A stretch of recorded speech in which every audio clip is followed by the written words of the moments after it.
Okay. Thank you. So this is part 2 of Bohr to DeBroglie. So DeBroglie comes along and he says, listen, Bohr was right. Bless you. Like, he got it. He got that thing to work, and the ionization energy is right and everything. But not because the electron is a particle with angular momentum. And that angular momentum is quantified, right? That was Bohr's little jump, remember? Bohr jumped to this. Louis de Broglie says it's not because of that. It's because the electron actually is not really a particle, it's actually a wave. And it behaves as such. So draw 3 lines on your paper. And view this with one. And this with another. And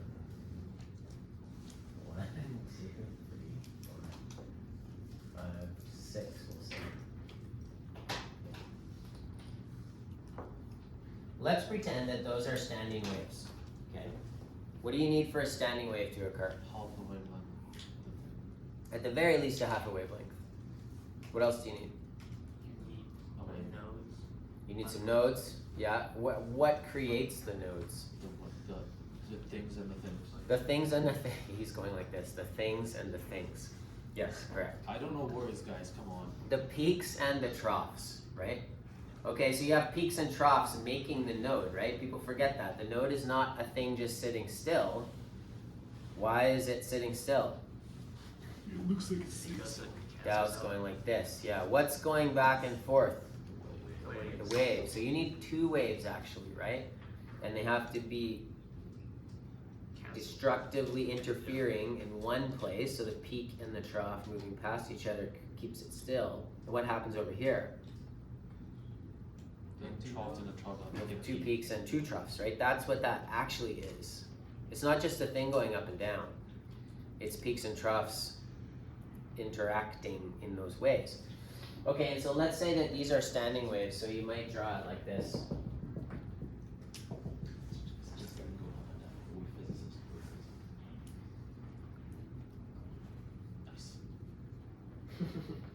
Something like that. Okay, to make a standing wave work that we've done with the spring before, I can't just wave the spring around into the air, right? What do I need on the other end? I need Luke holding it on the other end, right? So you need a reflection point. In fact, you need 2 reflection points so that the waves keep going back and forth. De Broglie says, what if you took a wave and if this is the axis of the wave, do it with me. It's the axis of the wave, and you make a circle. What happens then? Well, you can create a standing wave around the circle. The wave just keeps on going. Right? On itself. So let's draw it. Let's draw this one like this. This is 2, 1, 2, 3. Well, would it be it wouldn't be a standing wave at that point, though. Yeah, it would. But there's nothing to reflect on them.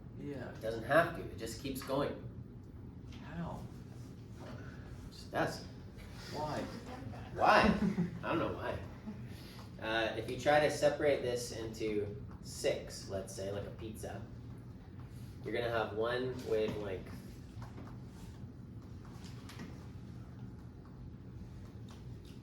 And here, it joins up, right? The backwards, so you have one wave going this way, and another wave going the other way. Why is it going the other way? It just is. Why is there 2 waves there? Why does Jeffrey exist? Because he's crazy. No, because there's a whole bunch of standing waves interacting to form Jeffrey. That doesn't explain it. It does for a physicist.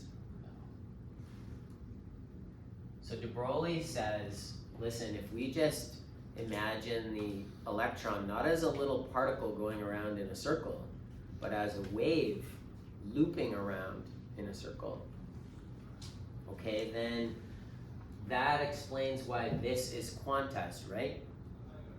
Because I can go down to the next number of nodes, but in between that node and the next number of nodes, there's nothing.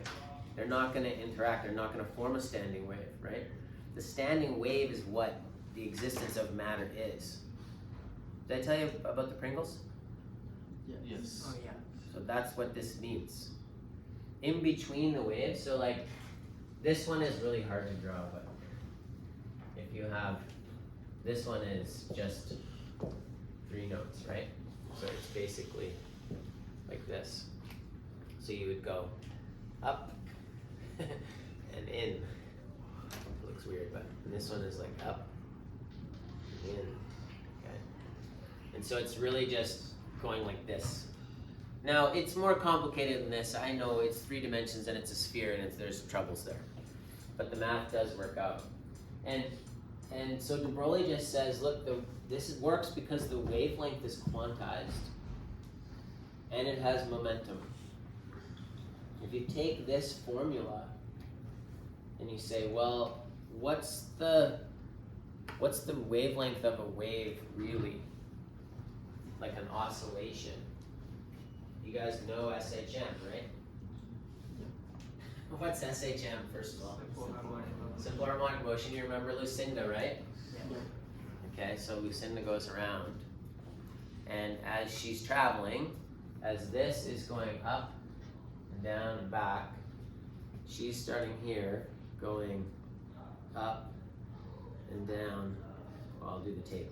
She's going up and down and back, right? Do you believe me? Yes. Okay. How far did she go? 2 pi r. 1 loop, right? Say that again, Eric. 2 pi r. 2 pi r. You believe me? You believe him? Is he right?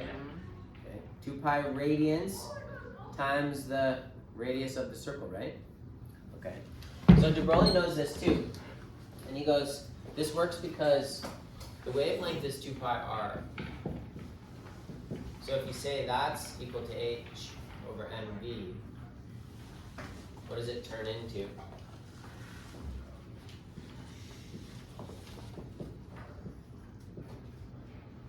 Oh my god. H over 2 pi, right? It's Bohr's jump. Without the n, but you just add in the n.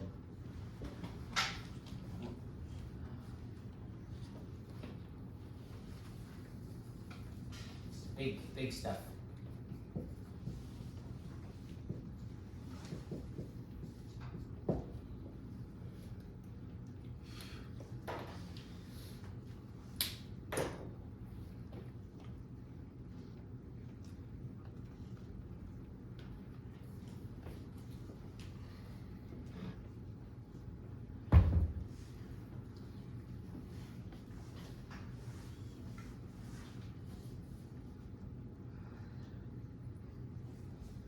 So in this analogy with the circular standing waves, what does the n signify? The number of nodes. Yeah, I'll say it again. Is it how big this circle is? Yeah, it's how many waves fit in that circle. So n equals 1 is 1 mode. N equals 2 is 2 modes.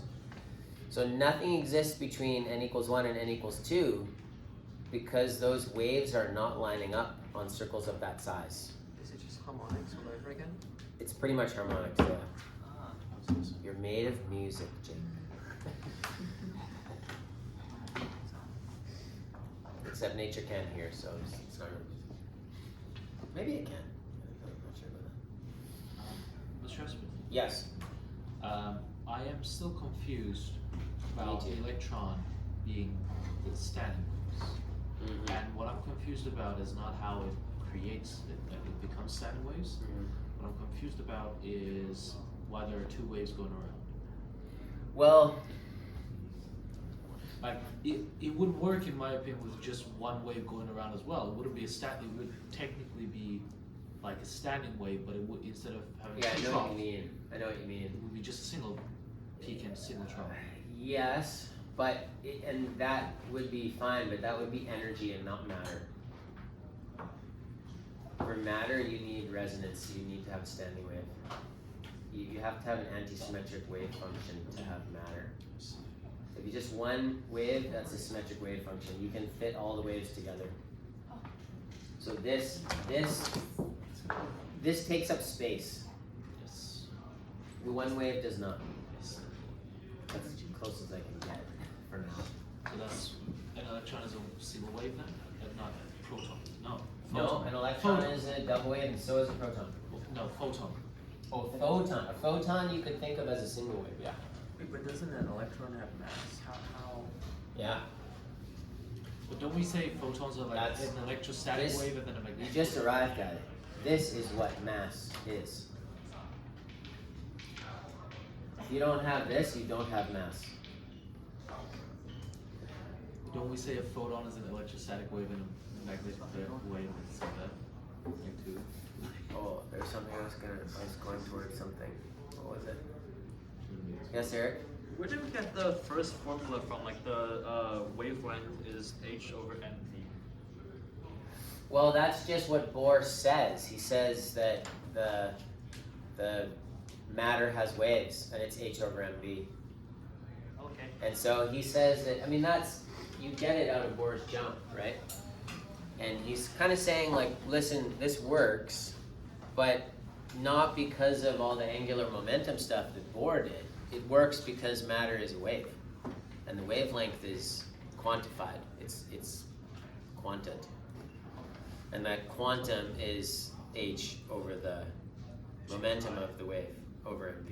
Now you can use it to diffract. So like it's weird, right? Because we're using mass in a thing to get a wavelength, but waves don't have any mass, right? Except that they do. Like when we teach you waves first, we teach you that the wave is just the energy moving through a medium, right? But really everything in the universe is a wave. Like you are made of matter, and that matter has a wavelength. In fact, you have a wavelength. So if you want to calculate your wavelength, just take your mass, multiply it by your velocity, and put it underneath h, and you'll get your wavelength. It's not very big. It's very small, especially compared to the objects you're running around in. And that's why when you run through a doorway, you do not diffract, right? It sounds funny, you laugh, but if you shoot an electron through a slit relative to its size, like a doorway is relative to your size, the electron will diffract. You don't end up with, so if you take two slits like this, you guys have probably heard about this before. We learned it. Yeah. And you shoot an electron at it. On the screen at the back, you don't get two little things of like electrons hitting. You get a big one in the middle, and you get less over here, and a little bit over here. You mean an electron beam, right? Not a single electron. An electron beam. Well, yeah. I mean a single We don't know about the single electron. Let's figure it out. It's already been done. It's already been done. You want to know Then the we answer? know about it. You want to know the answer? What? There's an experiment that was called the quantum eraser. It was done when I was in university the first time. Because we did this for a while and we knew it was like, oh snap, electrons are waves.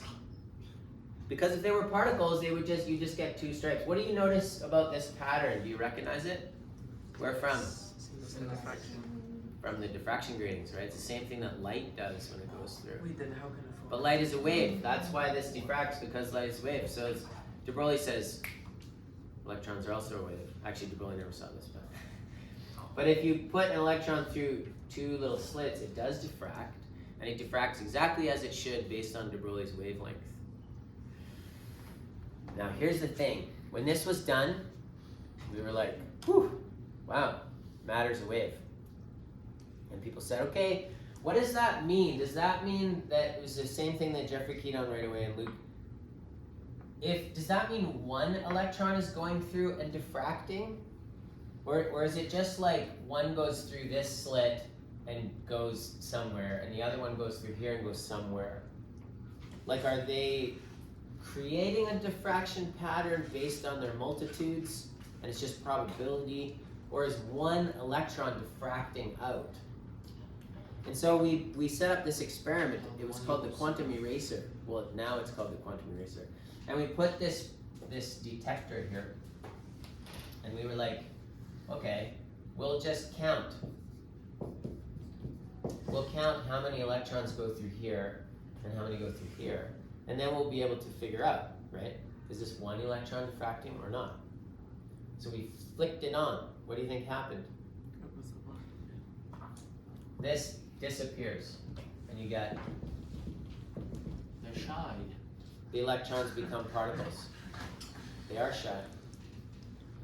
And so that was happening when I was in university, and the designers of this experiment were thinking, they put on their hats, and they were like, we think the universe knows what we're doing, and it's not happy with us, right? And people are like, oh my gosh, you guys are like, you're like the astrologers or whatever, you know, like you're full of it. And people are saying it's just because your experimental thing, your detector collapsed the wave function of the electron. That's why you're getting particles, right? And that carried on for a long time. People argued about this. And then one very smart person said, okay, I'm going to create this thing called the quantum eraser. Sounds really dangerous. Very dangerous. And he said, I'm going to put the detector here, but I'm going to switch on a scrambler. So that the detector will detect the number of electrons, but the information can never be known. It's like anonymous voting. Right? And that's what people did. They laughed. They go like, this guy's crazy. So they put the detector on. The guy switches the scrambler on. And what happens? Back to wait. Back to diffraction pattern. What? Nothing changes with the interaction of the electron and the detector. All that changes is whether that information is known or not known. And so, the only conclusion we have up to this point is that the universe knows what you know. And it acts accordingly. And it is deciding that no one is allowed to know what's happening here. But there's no other way to explain it. The universe knows what you can know, and it will change itself based on that. And it doesn't want you to know what's happening here. Wow, that's weird. Right? Very weird. There are some people who make some grandiose claims about this, which are bunk. Simulation. But what I just told you is we think is true. It's kind of interesting. I'm gonna shut this video off now. It's all a simulation, I'm telling you. They're trying to Oh, that's figure it quite out. probable.